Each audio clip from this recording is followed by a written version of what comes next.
সকলেই জানি, কিন্তু দুর্ভাগ্যবশত শয়তানের ওয়াসওয়াসায় হোক আর আমাদের অলসতার কারণেই হোক, আমরা অনেক ফজিলত মাস আছে হেলায় আমরা কিন্তু কাটিয়ে দিই। এটার আমরা গুরুত্ব বোঝার চেষ্টাই করি না, বা এই মাসগুলোর আমরা কি মূল্যায়ন করি না। তো আসলে এই মাসগুলোর যে অনেক ফজিলত এবং গুরুত্ব, এসবগুলো আমাদেরকে বুঝতে হবে। সে বোঝার পরে কিন্তু আমাদেরকে এই মাসগুলোকে কী করতে, আমাদের আমল করতে হবে। আল্লাহ রাসূল সাল্লাল্লাহু আলাইহি ওয়াসাল্লাম যখনই রজব মাস আসতো, তিনি পৌঁছতেন রজব মাসে। আল্লাহ রাসূল সাল্লাল্লাহু আলাইহি ওয়াসাল্লাম বলতেন, আল্লাহুম্মা বারিক লানা ফি রজব ওয়া শাবান ওয়া বাল্লিগনা রমাদান। হে আল্লাহ, রজব মাসে আমাদেরকে কি করুন, রহমত নাযিল করুন, রহমত, এবং রমজান পর্যন্ত আমাদেরকে পৌঁছিয়ে দেয় আল্লাহ রাব্বুল আলামিন। এই জন্য আমরা মাঝে মধ্যেই নামাজের শেষেও যে কোনো সময় আমরা এই দোয়াটি পাঠ করব, আল্লাহুম্মা বারিক লানা ফি রজব ওয়া শাবান ওয়া বাল্লিগনা রমাদান। আমরা এটা পাঠ করব ইনশাআল্লাহ। তো আমরা নামাজের মধ্যে সূরা ফাতিহা পাঠ করি। কি পাঠ করি? সূরা ফাতিহা। সূরা ফাতিহা বিহীন কোনো নামাজ আছে কি? কোনো নামাজ নেই। সূরা ফাতিহা লাগবেই লাগবে। কিন্তু সূরা ফাতিহা এত যে গুরুত্ব, এটা কিন্তু আমরা মাথায় নিয়ে আসি যে সূরা ফাতিহা যে কোনো নামাজের পূর্বেই এটা বাধ্যতামূলক, এটা লাগবে, এটা ছাড়া নামাজ হবে না। অনেক সূরা আছে, 114টি সূরা, সূরা ফাতিহা বাদ দিলে 113টি থাকে। 113টি দিয়ে কি হবে না নামাজ? তো বলছে যে না, সূরা ফাতিহা লাগবে, সূরা ফাতিহাই লাগবে, সূরা ফাতিহাই লাগবে। কেন সূরা ফাতিহা লাগবে? এটা কিন্তু আমরা মাথায় নিয়ে আসি না। তবে মাথায় অনেক কিছু আসে আমাদের, অর্থ কীভাবে উপার্জন করতে হয়, পড়াশোনা কীভাবে করতে, ব্যবসা কীভাবে করতে হয়, অনেক কিছুই আছে যেগুলো মাথায় নিয়ে আসি, মাথায় চেষ্টা করি এগুলো কাজ করার। কিন্তু এগুলোও কিন্তু আমার কোনো চিন্তা নেই। কিসের চিন্তা নেই? যে সূরা ফাতিহা কেন সব নামাজের পূর্বে পড়তে হবে, এটার গুরুত্বটা কি, বা এখানে এই সূরাতে কী বলেছে আল্লাহ, এই বিষয়টা যদি আমরা লক্ষ্য করি, তাহলে কিন্তু আমাদের সফলতা সুনিশ্চিত। কিন্তু আমরা সেটা কি করি না, মাথায় নিয়ে আসি। এটা বাস্তব, আমরা কিন্তু মাথায় নিয়ে আসি না। এটা অধিকাংশ মানুষ, এটা শতকরা 99% বললেই চলে। আমরা কিন্তু মাথায় নিয়ে আসি না যে সূরা ফাতিহার এত গুরুত্ব এবং এত ফজিলত কেন, এটা মাথায় নিয়ে আসি না। কিন্তু আমাদের মাথায় যদি না নিয়ে আসি, তাহলে তো আমরা পিছিয়ে যাব, সেরকম একই উদাহরণ যে নামাজে তাশাহুদ লাগবে। নামাজে কি লাগবে? তাশাহুদ অনেকেই পড়তে জানি, একই অবস্থা। সূরা ফাতিহা অনেকে পড়তে জানি, অনেকে পড়তে জানি না। অনেকে জানি, সহিভাবে পড়তে জানি। একই রকমভাবে তাশাহুদ অনেকে জানি, অনেকে জানি না। কিন্তু তাশাহুদ তো একই বিষয়, যে বৈঠক করলে তাশাহুদ পড়তে বাধ্য, নামাজ পড়ি, তাশাহুদ লাগবে। সূরা ফাতিহা যেমন নামাজে লাগে, বসলে কি লাগবে? তাশাহুদও লাগবে। 2 রাকাত নামাজ পড়ে যখন বসবেন, তখন তাশাহুদ লাগবে না? কি লাগবে? তাশাহুদ লাগবে। কেন লাগবে বাধ্যতামূলক? এটার একটা বিষয়। সূরা ফাতিহা যে কোনো নামাজের পূর্বে সূরা ফাতিহা লাগবে বাধ্যতামূলক লাগবে, ঠিক এইভাবে তাশাহুদও কিন্তু ওইটা করলেই লাগবে। তাহলে সূরা ফাতিহার মধ্যে কি আছে, তাশাহুদের মধ্যে কি আছে, এই বিষয়গুলো যদি আমরা মেহেরবানি করে জানার চেষ্টা করি তাহলে কিন্তু আমাদের সফলতা আসবে। আর জানার চেষ্টা না করলে সফলতা আসবে না। সমাজে অনেক মানুষ রয়েছে যারা ভুল ব্যাখ্যা বোঝে এবং এই বিষয়ে তারা কি করে আলোচনা করে। ভুল ব্যাখ্যা এই বিষয়টা কীভাবে, কোনো কিছু বুঝতে হলে সেই বিষয়ে তার একটি জ্ঞান থাকতে হবে, গভীরে কোনো কিছু বুঝতে হলে তার সেরকম একটা জ্ঞান থাকতে হবে, নাহলে কিন্তু সে বুঝতে পারবে। এটা উদাহরণ হিসাবে পবিত্র কোরআনের বেশ কয়েকটি আয়াত আছে, সে আয়াতে আল্লাহ রাব্বুল আলামিন বলেছেন যে পৃথিবী কাল কিয়ামতের কঠিন দিন, সেই দিন বলা হয়েছে যে একদিন মানে একদিনের সময়, কিয়ামতের একদিনের সময় মানে একদিনের সময় আমাদের এই পার্থিব জীবনে যে সময় আছে, যে দিন আছে, এগুলোকে গণনা করতে বলা হয়েছে যে 50,000 বছর। কত বছর? 50,000 বছর। সহিহ বুখারী মুসলিম শরীফের হাদিসের মধ্যে বলা হয়েছে যে মানুষ সৃষ্টি করার পূর্বে আল্লাহ রাব্বুল আলামিন তার ভাগ্য কি করেছে? লিপিবদ্ধ করেছে। এখন অনেক মানুষ ভুল ব্যাখ্যা যারা আলোচনা করে, সেই ব্যাখ্যাটা হচ্ছে যে আমি যাই করি না কেন আমার তো ভাগ্যে আল্লাহ লিখে রাখছে, কিন্তু এই ব্যাখ্যাটা কি সঠিক ব্যাখ্যা নয়। এটা কিন্তু সমাজে রহর, এই ব্যাখ্যাটা কি না সঠিক ব্যাখ্যা না। কারণ পবিত্র কোরআনে অসংখ্য জায়গায় আল্লাহ বলেছেন ইলা আলিমুল গায়বি ওয়াশ শাহাদা, আল্লাহ রাব্বুল আলামিন যে দৃশ্যে এবং অদৃশ্যের তিনার কাছে কি আছে? এলম আছে, জ্ঞান আছে। যেগুলো আমরা দেখতে পাই, যেগুলো দেখতে পাই না, সেগুলোও কিন্তু জ্ঞান আল্লাহ তাআলার কাছে আছে। তা আল্লাহ রাব্বুল লিখছে ওটাই ঠিকই আছে, কিন্তু একটু বুঝতে হবে ব্রেন দিয়ে। আল্লাহ লিখছে ঠিকই আছে, কেন লিখছে? সৃষ্টি করেছে আমাদেরকে কে? আল্লাহ রাব্বুল আলামিন। আসমান জমিন যা কিছু সব সৃষ্টি করতে আল্লাহ। তো আমরা কি করব, আমরা পৃথিবীতে কি হব আর কি কর্ম করব, এগুলো আল্লাহ লিখে রাখছেন। কেন? আমি আমার কর্ম আমি কিভাবে বুঝবো, কিরকম পরিশ্রম হবে, সেটার উপর কেন্দ্র করে কিন্তু আল্লাহ লিখে রাখছে। কারণ আল্লাহ ভবিষ্যতে সব কিছু তিনি জানেন। আমার ভবিষ্যতে কি আছে, কোথায় আমি মৃত্যু হব, কত তারিখে মৃত্যু হবে, সেগুলো আল্লাহ জানেন না জানেন না? তো সেগুলো আল্লাহ যদি জানেন তাহলে কি করবেন সেটা তো আল্লাহ জানেন। কিন্তু আমরা উল্টো কথা কিন্তু বলি সমাজে। কারণ কিসের জন্য বলি? এটা আমাদের কি মূর্খতা, এটা মূর্খতা। শিক্ষা ছাড়াই কিন্তু কথা বলবে আমার ভাগ্যে আল্লাহ লিখে রেখেছে বিধে, কিন্তু না, আল্লাহ স্পষ্ট বলতে আলিমুল গায়বি ওয়াশ শাহাদা, তিনি দৃশ্যের অদৃশ্যের জ্ঞান। আমি কি করবো এই বিষয়গুলো তিনি আল্লাহ জানেন, এই জন্য লিখে রেখেছে। তার মানে নয় যে আপনি বসে থাকবেন, বসে থাকার কথা বলেন। কারণ আল্লাহ রাব্বুল আলামিন পবিত্র কোরআনের সূরা রদের মধ্যে স্পষ্ট বলেছে বিসমিল্লাহির রহমানির রহিম,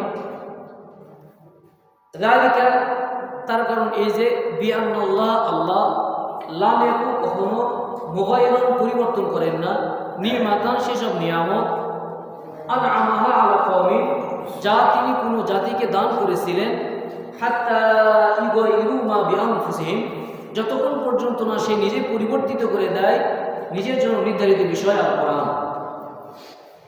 যতক্ষণ পর্যন্ত আপনি চেষ্টা না করবেন ততক্ষণ পর্যন্ত জীবন সফল অর্জন করতে পারবেন। আর চেষ্টা করে যে সফল অর্জন করবেন সেই বিষয়টা আল্লাহ ওখানে কি করে লিখে রাখছে। আল্লাহ ব্যক্তিগতভাবে কোনো কিছু লিখে রাখেন না। আপনার স্বাধীন, আপনার যাহা কিছু করবেন সেই জিনিসটা করবেন, সেটা আল্লাহ জানেন। কথা বুঝতে পেরেছেন? আপনি পরিশ্রম করবেন না করবেন না, আপনার ব্যক্তিগত ইচ্ছা শক্তি দিয়েছেন, সব কিছু আল্লাহ আপনাকে দিয়েছেন। মানে যা কিছু সব কিছু দিয়েছেন আপনাকে আল্লাহ, দেওয়ার পর আপনার যা কিছু করবেন সেটা আল্লাহ লিখে রেখেছে। কথা বুঝতে পেরেছেন? সমাজের মানুষকে কি ভুল ব্যাখ্যা, কোনটা ভালো এবং কোনটা মন্দ, এই বিষয়টা আপনাকে বুঝতে হবে। কোনটা সত্য, কোনটা মিথ্যা, কোনটা হারাম, কোনটা হালাল, কোনটা ন্যায় আর কোনটা অন্যায়, এটা আপনাকে, আমাকে, আমাদেরকে এটা বুঝতে হবে। আল্লাহকে দোষ দিব, আল্লাহকে গালিমন্দ করবো না, ইম্পসিবল, এটা কখনো না, এটা করা যাবে না। তো এই জন্য আমার যে মূল আলোচনা সেটা হলো যে আমরা নামাজে যখন দাঁড়াই, যে নামাজই হোক, সূরা ফাতিহা ছাড়া নামাজ হয় না, সূরা ফাতিহা ছাড়া নামাজ হয় না। যদি আমরা বসি তাহলে আমাদের তাশাহুদ পড়তে হবে না, পড়তে হবে না, তাশাহুদ পড়তে হবে। তাশাহুদ যে পড়তে হবে, তাহলে তাশাহুদের অর্থটা আমাদেরকে জানতে হবে, সূরা ফাতিহার অর্থটা আমাদেরকে জানতে হবে। যদি না জানি কি করে বুঝবো? কথা বুঝো, যদি না পড়ি, উদাহরণ হিসাবে এখানে একটি কথা পয়েন্ট, যে তাশাহুদের মধ্যে কি বলা হয়েছে যে আত-তাহিয়াতু লিল্লাহি ওয়াস-সালাওয়াতু ওয়াত-তাইয়্যিবা। আল্লাহ এখানে কি বললেন যে মৌখিক, শারীরিক, আত্মিক এবং আর্থিক যতগুলো ইবাদত আছে সবগুলো কার জন্য? একমাত্র আল্লাহর জন্য। এখানে যে মৌখিক কথা বলা হয়েছে আত-তাহিয়াতু লিল্লাহি ওয়াস-সালাওয়াতু ওয়াত-তাইয়্যিবা, মৌখিক, এরপরে বলা হয়েছে শারীরিক। তার আলোচনা হবে আমাদের আগে মৌখিক। মৌখিকটা কি, শারীরিকটা কি, আত্মিকটা কি, আর্থিকটা কি, চারটি বিষয় আমাদেরকে কি করতে হবে? জানতে হবে কিনা সম্বন্ধে জানার দরকার। যদি না জানেন কি করে বুঝবেন? তাশাহুদ করছেন কিন্তু বাংলা অর্থ আপনি জানেন না, তাহলে কি লাভ? এই জীবন কিভাবে পড়াবেন? আমাদেরকে তো জানতে হবে, শিখতে হবে। নামাজ ইসলামের স্তম্ভ কয়টি? সম্মানিত, ইসলামের স্তম্ভ কয়টি? 5টি। ঈমান, নামাজ, রোজা, হজ এবং যাকাত। এটি হলো ইসলামের কি বলেছে? খুঁটি, ইসলামের স্তম্ভ, খুঁটি। আদার্স আরও তো আছে, এখানে তো পর্দার কথা উল্লেখ নেই। পর্দাও তো ফরজ, কিন্তু এখানে সংক্ষেপে বোঝানো হয়েছে যে এগুলো 5টি হলো মূল ভিত। এই 5টাকে ঠিক রেখে বাকিগুলোকে কি করতে হবে? মানতে হবে, বাকিগুলোকে জানতে হবে এবং মানতে হবে। তাহলে এখানে সর্বপ্রথম যে ঈমানের কথা বলা হয়েছে, নামাজের কথা বলা হয়েছে, রোজার কথা বলা হয়েছে, হজের কথা বলা হয়েছে, যাকাতের কথা বলা হয়েছে, কিন্তু সর্বপ্রথম যে আয়াত অবতীর্ণ হয়েছে সেটা হলো শিক্ষার তাগিদ দিয়ে। কিসের তাগিদ দিয়ে? শিক্ষার তাগিদ। নামাজের কথা সর্বপ্রথম তিনি বলেন, আগে বলেছে ইকরা বিসমি রাব্বিকাল্লাযী খালাক, পড়ো তোমার প্রভুর নামে যিনি সৃষ্টি। তাহলে এই শিক্ষা যদি আমার না থাকে আমি কি করে বুঝবো? তা এখানে বলা আছে আত-তাহিয়াত সর্বপ্রথম হচ্ছে মৌখিক। এই মৌখিক মানে কি? মুখ দিয়ে যা কিছু বলবে, কি বলবে? আল্লাহ যেটা আমাদেরকে শিক্ষা দিয়েছেন সে শিক্ষাটা কিভাবে বলতে হবে? মুহাম্মদ রাসূলুল্লাহ সাল্লাল্লাহু আলাইহি ওয়াসাল্লাম তিনি কিভাবে সবার মাইন্ডদেরকে শিক্ষা দিয়েছেন, এরকমভাবে আমাদেরকে শিখতে হবে। মৌখিক। এরপরে বলা হয়েছে কিন্তু শারীরিক ইবাদত কি? মৌখিক ইবাদত তাহলে কি? আগে শিক্ষা। মুখী ইবাদতটা কি? মুখে বলাটা কি? শিক্ষা। ঈমান আনার থেকে শুরু করে এভরিথিং যতগুলো আছে, কোরআন তেলাওয়াত, জিকির, আজকার যা আছে, এলেম অর্জন, এক কথা এলেম অর্জন, এটা মৌখিক। তাশাহুদ বলেন, সূরা ফাতিহা যেটা বলেন মৌখিক। এরপরে চলে আসলো শারীরিক। শারীরিকটা কি? শারীরিক হচ্ছে শারীরিকের মূল পয়েন্ট, সেটা হলো যে রোজা। শারীরিক ইবাদতটা কি? রোজাকে বেশিভাবে গুরুত্ব বোঝানো হয়েছে, গুরুত্ব সহ বোঝানো হয়েছে যে রোজা, কারণ শরীর তো কষ্ট হয় না, হয় না? রোজা শরীরের কষ্ট, এই জন্য এখানে গুরুত্বটা বোঝানো হয়েছে শারীরিক মানে রোজার, শারীরিক মানে রোজা। কিন্তু এটা মূল বিষয় আরও আছে, যেমন উদাহরণ, আপনার কি শরীরে একটু হলেও পরিশ্রম তো হয়, কোনটা পরিশ্রম হয়? 5 ওয়াক্ত নামাজ পড়ছেন, পরিশ্রম কি হয় না? পরিশ্রম হয় না? পরিশ্রম, এটাও শারীরিক, এটাও শারীরিক। এরপরে বলা হলো কি যে আত্মিক, অর্থাৎ অন্তরে কি প্রকাশ্যে এবং গোপনে ঈমান আনতে হবে। কার উপর? আল্লাহর। আল্লাহ ঈমান আনতে, তো এই জন্য কেন বলা আত্তাহিয়াতু লিল্লাহি ওয়া সালাওয়াতু আত-তাইয়্যিবা, যে মৌখিক, শারীরিক, আত্মিক এবং আর্থিক সকল ইবাদত একমাত্র কার জন্য? আল্লাহ। এরপরে কিন্তু বলা হলো যে আসসালামু আলাইকা আইয়ুহান নবী ওয়া রাহমাতুল্লাহি ওয়া বারাকাতুহু। নবী করিম সাল্লাল্লাহু আলাইহি ওয়াসাল্লাম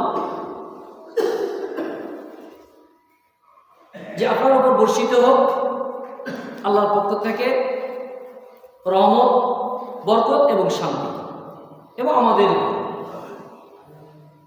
এবং মহান আল্লাহ রাব্বুল আলামিন নেককার যারা বান্দা তাদের উপর বর্ষিত হোক শান্তি।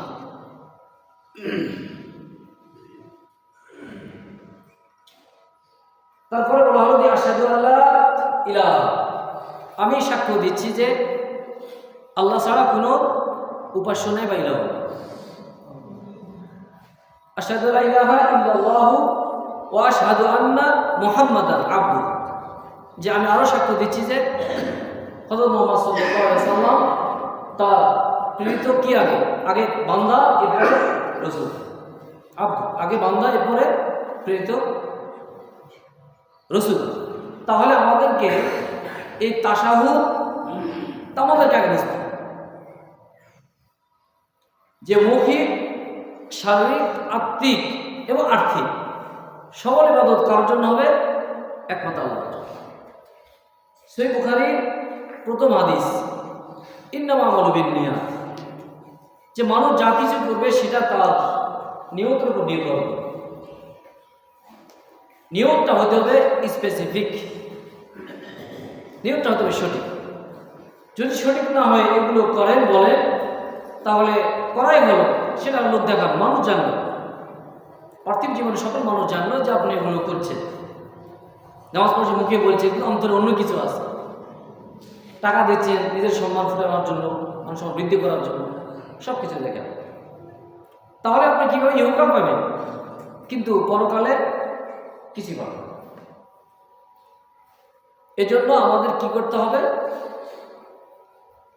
আগে ইলম অর্জন করতে হবে, এই বিষয়গুলো আমাদেরকে আগে জানতে হবে। যদি না জানে যা কিছু করবেন সেগুলো হবে কি? ভুল। না, যা কিছু করবেন সেগুলো হবে ভুল। যাই হোক, আমার মূল যে আলোচনা, সে আলোচনা হচ্ছে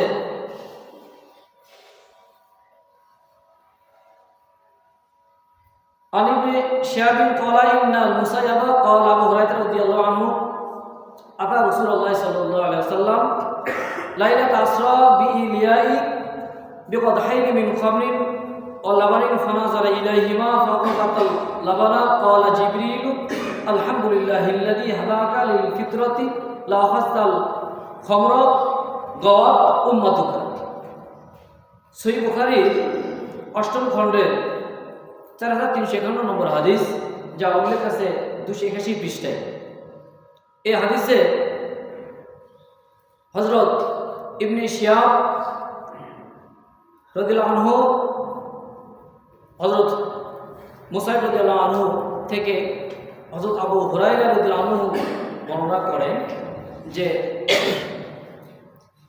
মিরাজের রাত্রিতে আল্লাহ রসুল সাল্লাল্লাহু আলাইহি ওয়াসাল্লাম মক্কা থেকে বাইতুল মুকাদ্দাসে যখন রওনা হন, তো সেখানে পৌঁছার পর আল্লাহ রাব্বুল আলামিন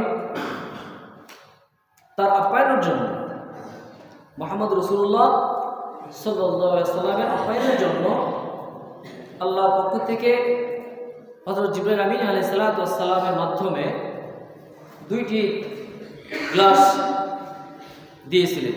কয়টি গ্লাস? 2টি গ্লাস। একটি হলো মধুর গ্লাস, আর একটি হলো মদের গ্লাস, আর একটি হলো দুধের গ্লাস। একটি হলো মদের গ্লাস, আর একটি হলো দুধের গ্লাস। এই 2টি গ্লাস আল্লাহ রাসূল সাল্লাল্লাহু আলাইহি ওয়াসাল্লাম আগে সর্বপ্রথম দৃষ্টি দিলেন। দৃষ্টি দেওয়ার পর তিনি গ্লাস উঠিয়ে নিলেন, দুধের গ্লাস।